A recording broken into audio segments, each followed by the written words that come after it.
I actually first heard of George Lyle when I was 40 years old, attending seminary. I hear about this incredible story about this faithful Baptist preacher who was like just one of the first black Baptists and so many different things. So now hearing about it, born in 1750, so this is pre-Revolutionary War.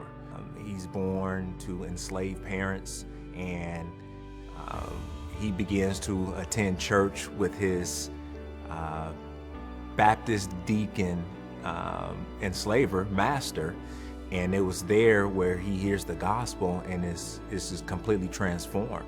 And from then on, individuals there just notice his passion for the Lord and his ability to communicate the things of the gospel.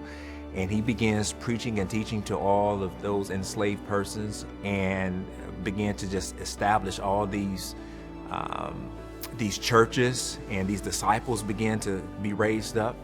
And at that point, the British were promising that those who were enslaved, if they would give their support to the British, that they could come out of slavery. So his story is that his enslaver master was a British loyalist. They're down there. He's fighting in the war. And at the end of the Revolutionary War, when his freedom is at stake, here it is, you have a nation fighting for their freedom but want to continue to enslave individuals.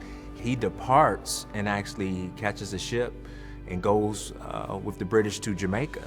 But it was there where he again began to preach and teach the gospel, raise up disciples, and to plant churches there in Jamaica. So to hear that story from this, what is known in the history record as pretty much the first licensed black pastor there in the South, who was established many first black churches in those areas, it's really incredible to hear that story.